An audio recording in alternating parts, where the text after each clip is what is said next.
I'm finishing the season excited for next year to build once again more momentum. And I do feel like I'm sort of like coming into my own as an athlete. And, that's really what's most important is I just feel like I feel like a rock star. And that's taken a while to sort of get that confidence. But I feel like I can show up and race with anybody now. And that mental shift is almost more important than the training I did to get there, because now I know I belong. And that's really important.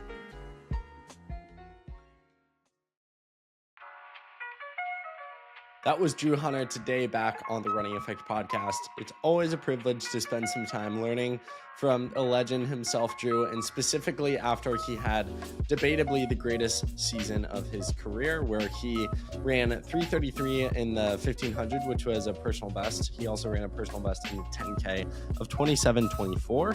He had a fourth place finish at the USATF Outdoor 5,000 meter championships, a gold medal at the NACAC 5,000 meter championships, and a podium finish at the Fifth Avenue Mile in New York City to close out his season. Drew shares a lot of wisdom and insights behind how he was able to take his running and racing to the next level, as well as personal insights, raising two daughters, leaving Tinman, the next kind of chapter for him, signing with ASICS, and his future ambitions, how he got his confidence and swagger back, and what that's going to look like in the years to come. I hope you guys enjoy this one. If you do, please consider hitting the follow button so you don't miss more episodes like this in the future. Give us a 5-star review. It takes 5 seconds.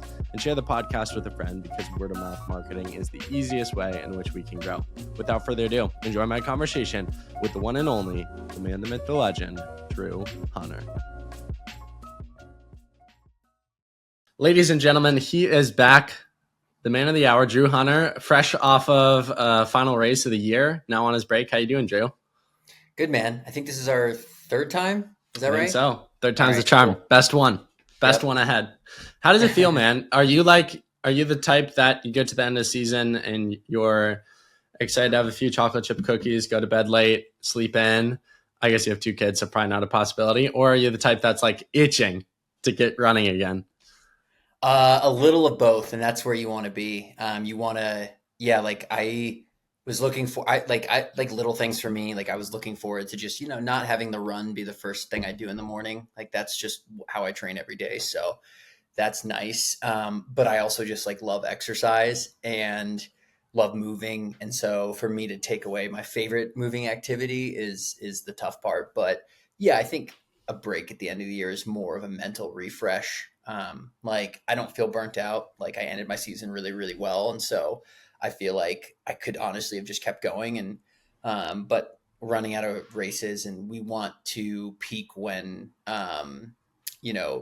the most important races are here. And so if I don't take a break now, then you can sort of run into trouble in the future. I think I talked to you, and I could have this wrong, but if I'm remembering correctly, around 2023, sometime at that point, and there was a lot of discussion of like what you had done early on in your career, your high school years, but you had been dealing with a lot of injuries, a lot of setbacks, coaching changes. And I think there was a part of you, if I'm remembering correctly, of like, will I ever get to where I want to go? Or will I ever even eclipse where I have been? Boy, am I glad you didn't hang it up then. The past 2 years have been something of an art. And I feel like this year built upon it. And I think we talked before this season, and you shared some of your goals and your ambitions. I think you nailed basically everything to a T. How does it feel going into a off season, like feeling really, really good about how things went? Yeah, I had a really good year again. I feel like every year I'm just getting closer and closer to like reaching those, really, really important and really, really big goals that I have. But I also feel like I'm doing it on my journey and my path. And that's what's really empowering is like, like I took a different route this year. I did some longer road races early on in the season. And I wasn't even sure what event I really wanted to specialize. And I ended up finishing 4th again at USA Championships, but an objectively great race for me. And I closed really well. And I was right there with guys who are probably going to get a medal in a few days. So that was big. And, my speed's been better than ever, another 1500 PR and a 10K PR to start the year. And then I just finished with a Fifth Avenue mile, third place finish, and 3:48 is a new mile PR. And I just feel good. I feel happy. And those are really important for me. It's just, I've been healthy, and I'm finishing the season excited for next year to build once again more momentum. And I do feel like I'm sort of like coming into my own as an athlete. And that's really what's most important. Is I feel like a rock star, and that's taken a while to sort of get that confidence, but I feel like I can show up and race with anybody now, and uh, that mental shift is almost more important than the training I did to get there, because now I know I belong, and that's really important. Yeah, I was just going to ask you about that. How critical do you think it is that you have that confidence back? Because I think if I would have talked to you 3, 4 years ago, you may have said things like that, but you would probably be lying to me. And I feel like the last year is the first time in a while that you have the swagger that you can stand on the start line with a Nico Young and Grant Fisher and think, I haven't been that far from you guys now. Like, my day's coming. I can race with you guys. I'm not merely in this race just to say I made a US championships, which is Yeah. what it may have been in the past.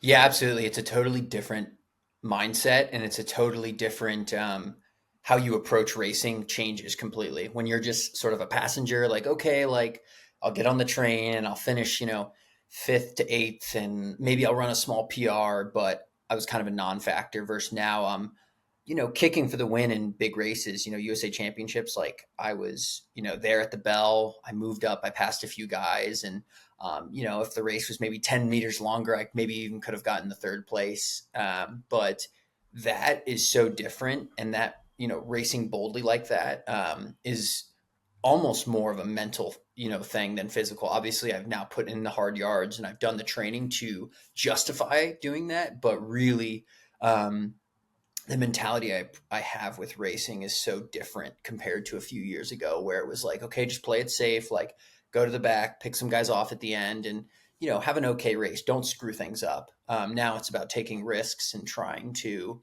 uh, really, leave a running career that I'm proud of and can look back on and say, I did it. And regardless of what those results were, because I can't change the fact that, I'm a part of I'm, in the best American distance running era probably ever. And I'm finishing fourth, but that's okay. Like I can't control what the other guys are doing, but I can control sort of the character development that I'm having, and sort of the work that I'm still putting in to, break into that next level. The sport of running is so unforgiving. And with that, I mean, I can't even think of an athlete in the top of my head who's had like a picturesque career. I even tried to go to Kipchoge, and it's like, nah, that guy should probably hang it up. Like he's starting to slow down a little bit. And with Yeah. that, I think people, I'm sure there's some bias that's been coined for this experience, but people will have a leggy season or injury or setback or years of them and think they're really unique. But the more people I talk to, it's just about pushing through those feelings, those moments, and generally bright times are ahead. For you, that was certainly the case. What advice would you give to someone out there who is in the midst of just a rough time, doesn't see any light at the tunnel, but has enough belief to keep giving it a go? Yeah, I would say just keep going. And then the other thing I would say is, just for perspective, is to zoom out. That's been big for me. Is like, what other aspects of your life can you have gratitude for? Like for me, it's my family, my faith. Like there's so many things that I can pull from, and really realize that, okay, maybe running isn't perfect right now, but the character building and the sort of the hardships that I'm going through in running echo into life later. And so zoom out and understand that, like, all right, at some point, maybe it's, a relationship that's hard, or some point it's a job that you're struggling with. Like running gives us a little microcosm of what that's going to be like later in life. And so even though maybe you have an injury or something that's you're really struggling with, try to zoom out and see the perspective of like, hey, I'm learning something here. I'm learning more about myself. I'm learning more about like my perseverance, or I'm learning about like even just, simple things. Like I'm learning about like what my body can and can't handle, like those things are very, very important if you zoom out, and you can take that knowledge that running allowed you to learn those things in and apply them for anything. And that's been big for me. It's just like um, so much of what's been so great the last sort of like, few years is I really, really struggled in, 2022 and 2023. And that's made the last 2 years feel like totally worth it and totally like I'm sort of like I'm able to now have these life lessons forever. And that's really, really important for me. And I think that's important for all athletes. And so I would say to focus on that and and just zoom out and find some things that you enjoy outside of running and lean into those and realize that running is, something that we turn into something valuable, but really you can apply that to anything. I don't know why my camera just turned off, but that's such is life with recording. So I'm trying to collect my thoughts. A unique thing for you this season was obviously Tinman kind of going a different direction. You'll have to explain it. I don't want to put words in your mouth, but how much of a difference do you think that had on you personally and as an athlete? And was it freeing at all to not necessarily be in front of the camera as much as you used to be and work a little more privately? Yeah, it was a weird off season, like I sort of said goodbye to the team and the brand that I sort of became associated with and was a big part of sort of my running career.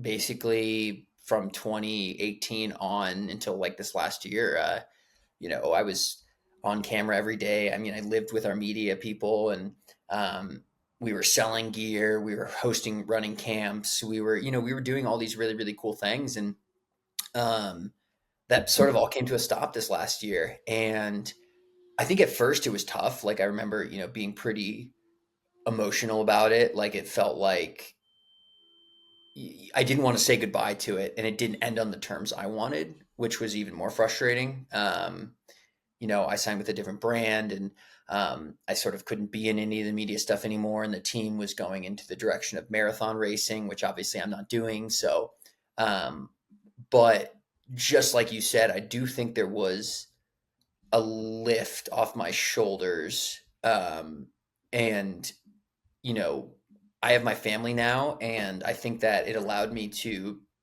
be a great dad at home, be a great husband at home, and then focus on my running. And it wasn't like I was doing that before. I just think like we sort of have this cup of things that we need to fill it with every day. And I think maybe Tin Man sometimes it spilled over a little bit. And I'd show up to training or races just maybe a little bit cooked and a little bit tired. And I didn't have that baby to worry about anymore. So like that, I think that looking back on it now, that was probably a good thing for me. And I'm still best friends with, all the guys. Like Reed is one of my closest friends, and he's, the one sort of piloting the marathon team. And my parents are obviously the coaches of the group, and they're still coaching me. So I'm, removed, but I'm still there for the aspects of those people's lives that really mean a lot to me, which is, friendship and the miles and the journey. And so, yeah, maybe there's not a camera on me as much, but that's also been pretty nice. And I enjoy that. Like I can pick and choose when I want to, you know, do media things now, and instead of just sort of like that being the normal day. Was that a hard quote unquote breakup for you? And by that, I don't mean some dramatic way there was a falling out. I know there wasn't. You're friends with all the guys, as you just mentioned, but just the breakup from your day-to-day life looked radically different. It was, as you said, a part of your life that you had come to know so intimately for so many years. And with that, I'm sure it became the biggest of habits to Yeah. be used to posting on YouTube and being used to Mhm. literally showing what you were eating, Yeah. Yeah. every couple of times a year. Was that a hard transition for you? Even if it was enjoyable and the newfound reality was enjoyable, was it at all hard to adjust to the new reality? Yeah, I think yes and no. Like as far as like the filming and like the media stuff, no. Like that was sort of nice. Like I love all that stuff, but like, I'm going on a silent Catholic retreat next week for 3 days. Like no phone, no technology, nothing but prayer and meditation. So I kind of enjoy that aspect of life. And so sort of to slow down and quiet things down was actually quite nice. I did miss a little bit of like the structure of media meetings discussing the running camp for the high schoolers, like being involved in the community. That stuff I miss because that stuff I always felt like gave me so much gratitude for Tinman Elite and what it provided outside of just running fast. That stuff I definitely missed, because I'd look at our YouTube comments, or I'd show up to a race and see a bunch of Tin Man gear in the stands. Like that stuff always was really fulfilling. And I'd be lying if I said I didn't, miss that sort of aspect of things at first. But, I've found like I really, really just focused on my running this year, and I focused on my family, and I ran well and was, rewarded for that. And so I don't have any regrets about the decision and everything that happened. Talking about that USC's performance fourth year before going into this year, I'm sure it gave you some confidence that you could make the team. I think on paper, the 5K this year may be the most stacked it's ever been. What did it mean to place fourth? And when you crossed the finish line, was it gratitude? Heck yes, we did it. Or was it, oh, not again, just missed out? Yeah, I mean, the 5K, that was the best 5K I've ever been a part of on U.S. soil, certainly. I think if you look at the guys who finished top three, gold medalist 1500, uh, world record holder indoor 5K, two times bronze medalist, at last Olympics, and then Nico, who's the American record holder, just won the Oslo Diamond League. Uh, all those guys can medal at the world stage, have medaled. So two of them have. So yeah, like I went into it knowing I could have an amazing race and probably finish sixth, and I would have to be okay with that.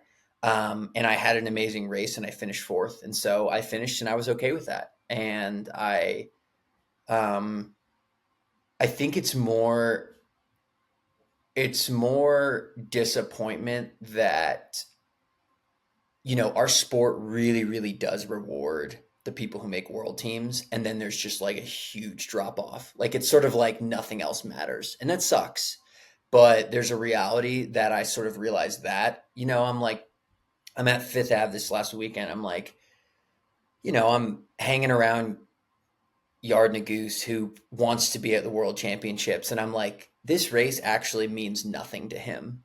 Like, just thinking about it, because like all of our contracts were rewarded based on world medals and winning USA titles and all these different things. And obviously, like the other races are fun and they're important, but um, I think as we've seen in the last few years, like the Olympics matter and the world championships matter. And I know many people are trying to change that about our sport, but unfortunately, that's just still the reality. And so I think that was sort of what I was reflecting on, was like, this is a bummer. Like, I would have loved to have made a world team, because that's really what people look at as the objective thing that makes Drew an elite athlete at the highest stage. But um, I was really proud of my race, and I did everything I thought was right, and I came up a little bit short, and that's okay. Would you be honest with me here? If you finish your career without ever having made a world or Olympic team, would you consider it a successful career? And if no, how do you personally define success? And is it hard to not define success by medals or making teams when the rest of the world does? Rightfully so or not. I think from anyone else's perspective but mine, it would not be a successful career. But and I actually think sometimes like this may drive my parents insane when I say this, but like I love my life. I love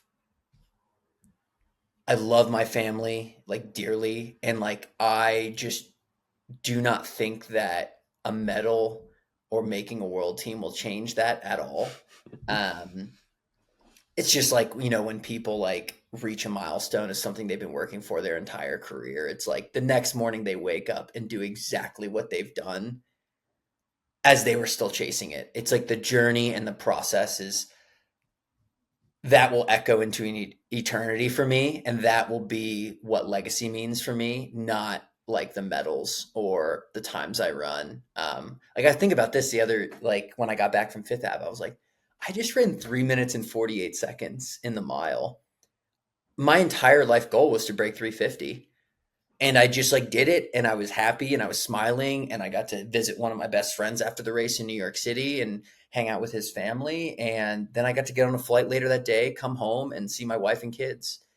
And I was like, wait a second, I just reached some lifelong goal. Shouldn't I like be celebrating, and shouldn't I be, like hanging up the spikes or hanging up the road shoes and, sailing off into the sunset? But the more I reflect on running and what I really love about it is just the fact that like it's never ending love of the grind and the process, and falling in love with your relationship with the sport and your relationship to yourself that you can reveal through the sport.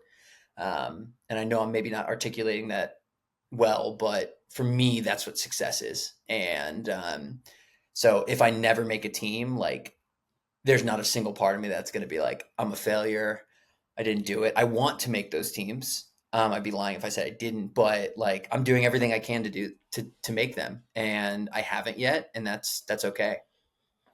Yeah, two thoughts for you off of that. The first, everyone says it's not the journey, it's the destination, and I heard someone frame it and say it's neither, it's the company. And I think Mhm. out of anyone in the running world that I look at and I say they've had really good company and seem to have fun along the way, you're probably one of the foremost guys. And so I think that's probably part of the reason your running career, despite maybe not always being sunshine and rainbows, has been what you would deem as successful, because you've had great company along the way. And that expands outside the sport, right? You're in an awesome marriage. You have two kids who love you, who probably don't understand what the sport is, and love their dad regardless. Like that Yeah. stuff all matters. And to me, obviously, I never made the professional running world, far from it. I was slow and washed up in high school and never ran past it. But I think, like, to me, I'd way rather, run mediocrely and have a family who loves me than just be all about myself and be, because it's like, who are you celebrating with at the end of the day, right? Yeah. Who are the people you're coming home to? That was my first thought. My second thought for you was, even if you made a world team, the conversation would shift to, can you make the final? He's never made a world Exactly. final. And then it Yeah. would be, can he medal? He hasn't medaled. And then it would be, because I think even with someone like Jakob Ingebrigtsen, great example. On paper, this guy's a stud. And people won't stop talking crap because he hasn't won a 1500 since the 2021 Olympics. And it's like, well, if that goes to, or even me talking crap about Kipchoge running slower, he's still placing eighth in the world at World Marathon Majors. He's still broken 2 hours in the marathon. Nike's still doing feature films about the guy. So Yeah. it's like, we're just brutal as sports fans because it's so easy to look at you all and just say the next thing and the next thing and the next thing. And it's like, you could set a world record in the 3K and it would be like, well, can you do it in the 5K? There's Totally. always the next thing. And that's where being satisfied with what you've done is the fastest way to fulfillment, and not being satisfied with what you've done is the fastest way to absolute misery. Yeah, totally. No, I agree with everything, and you're spot on. And um, yeah, like I just sort of given up that mindset of like win at all costs, and it actually, ironically enough, like, uh, you know, I highly recommend, I know you've had him on the pod, but like Steve Magnus's like win the inside game. It just, you know, reiterates everything we're talking about. Like you just have to have like, um, a proper relationship with, what winning means to you. And for me, that's just different now. And like, I feel like I used to maybe even be like afraid to admit that or say that out loud, because it was like, oh, does this mean I'm like getting soft and I don't care about performance or anything like that? But I think anybody watching my last few races, they know that I care deeply about trying to be the best runner I can be. I mean, look at my face the last 30 meters of USA championships this year and tell me I didn't want that as just as much as the guys that finished right in front of me. So yeah, that's a shift that's been in the making the last few years, and I feel like I'm just still um, getting used to that and sitting in that, and yeah, that's big. Why do you think people delegate their definition of success or happiness to other people? Because it's the world we live in now. I think social media amplifies that. It's like, we can post something and you can have thousands of people be, you know, comment on it right away or, critique it right away. I mean, like you were just saying, like I see people like who will like pick apart like Jakob Ingebrigtsen or something, and I'm like, we are talking about a guy who is going to go down as maybe the greatest ever distance runner ever, and they still are like, you know, nitpicking things that they think he could have done better or mistakes he's made, and it's just sort of like I think social media amplifies that and makes it easier to do, but also makes standing behind a screen and doing that is like so easy versus like if any of those people were like with Jakob or watched him run a race in person, they would realize like how incredible of an athlete he is and how all of us are. It's like a very cool, um, it's a very cool time to be in running, and I think that like we should just celebrate all that's happening, and that would be a lot more. That would be a lot better for everybody if instead of trying to tear people down. But I also get it, like it's a sport, it's a competitive, like there's a reason that people will go absolutely nuts over football games and punch people in the stands, and like it's people, it's sports, it's part of our, we like to pick tribes, and we like to be on the right tribe, or the tribe that's winning. So I totally get it. It's just sort of human nature, I guess. Did you see the interview of Scotty Scheffler after he won, I think, the US Open or PGA Championship, one of the Oh, I two? loved it. Yeah, so Yeah. good. Yeah, Yeah. Because I think that yeah, hits on a lot of what we're saying here. And what I appreciated most about it is it was a guy who said it, who can say that sort of thing without the judgment after. You don't care about winning, or you've never won, or XYZ. Because this is a guy who will go down as probably one of the greatest. I think he still has a ways to go before maybe getting the yeah, Tiger Jack Nicklaus conversation, but he's up there and he's making his way. And it's like this guy just wins every yeah, out. Like this guy's just an animal, and this is a guy who doesn't really seem to care all that much about the yeah. championships within golf. He just seems to enjoy it. But I love the line. He goes, "I win," and 10 minutes later, I'm figuring out what's for dinner. It's great. 100%. Yeah, and that's what like it's like um yeah, that's what's beautiful is like, he loves what he's doing. And it's like and he's um the process of him loving what he's doing means he's going to be really freaking good at golf, like, and he's going to win a lot of things. And that's, I think a good goal for all of us as distance runners is like, okay, like I fell in love with running. I just loved it. I loved every aspect of it. And I got good through that process. And then you learn a lot about yourself through that process, not just in running, like you learn a lot about like who you are as a person, what your weaknesses are, what things you want to work on. You learn how to build relationships with others and so many other things. And so I think like, yeah, it's so like said, and it's such a like a common thing that people say, but you really just have to, if you don't love what you're doing and love the process, like you're probably doing it for someone else or something else, and it's maybe not the best reason. And I think the people that do love what they're doing, they'll win out in the end, and they'll outlast other people. And that's what I hope I'm doing. Like I'm just like I love what I'm doing, and I've been really good since a young age. But I feel like if I can just have joy the next few years, like that will be my superpower that I can bring to the starting line. And that perspective works whether you're trying to make an Olympic world team or whether you're couch to 5K. Because I think what I don't like is when it's all about winning.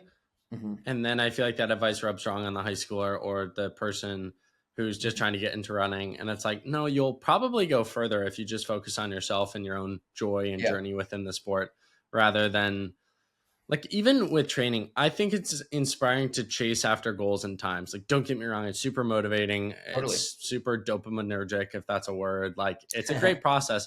But at a point, I think once you mature, you realize just train smart and harder than you ever have before. And if you run faster than you ever have before, great. Like, I Yeah. think we as a culture have lost the, if you've been running for many years, we've lost the importance around a PR. It means a personal record. It means you've gone faster than you ever have before. And I notice in a results social media driven world, high schoolers will set PRs by 15 seconds.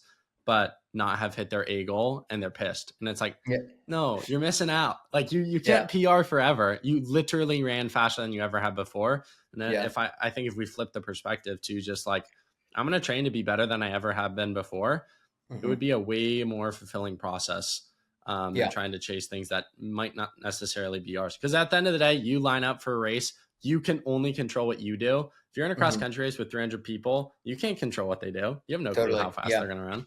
You can Yeah. check all the boxes and still not win your state championship, even if you think you deserved it. It's like running does not owe you anything. Yeah. Totally. No, I agree with you completely. I just gave a talk to the University of Maine cross country team, and I was sort of like thinking about like, what I wanted to talk about.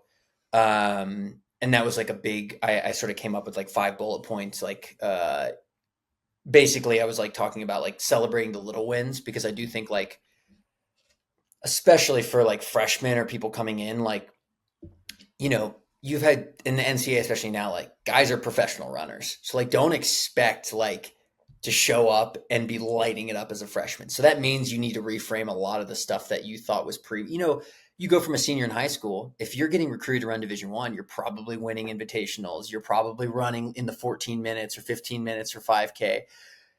That's not going to cut it anymore. So you do need to celebrate little wins. Maybe it's, you had a healthy summer training and you ran 70 miles a week for the first time, or, like those things matter still. And they will ultimately help your performance. So don't get into the idea that like, just because like it's a small thing, or like you know, had a great long run, like that process will lead to good performance, and it will help you, long term in your running career. So it's definitely something that I think is really important to, just continue to remind young athletes throughout any stage of their career.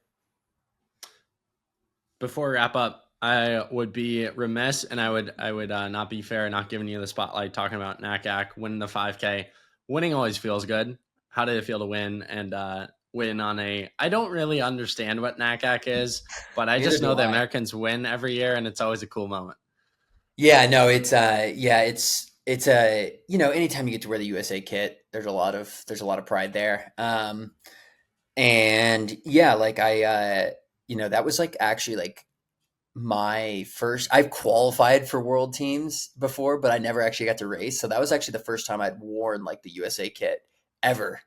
Um, and yeah, and I got a gold medal. Sure, it wasn't, the world championship, or it wasn't racing everyone, but um, you know, I was across the finish line first, and that's always a big deal. And yeah, like all these things matter, and all these things are just really important for me for the rest of my running career. And yeah, it was always good to get a gold medal. And yeah, it's, I won't like, I won't forget my first time wearing USA kit, and that's always really special. And it was cool to come home and bring the medal to my daughters, and that's something that yeah is really really fun.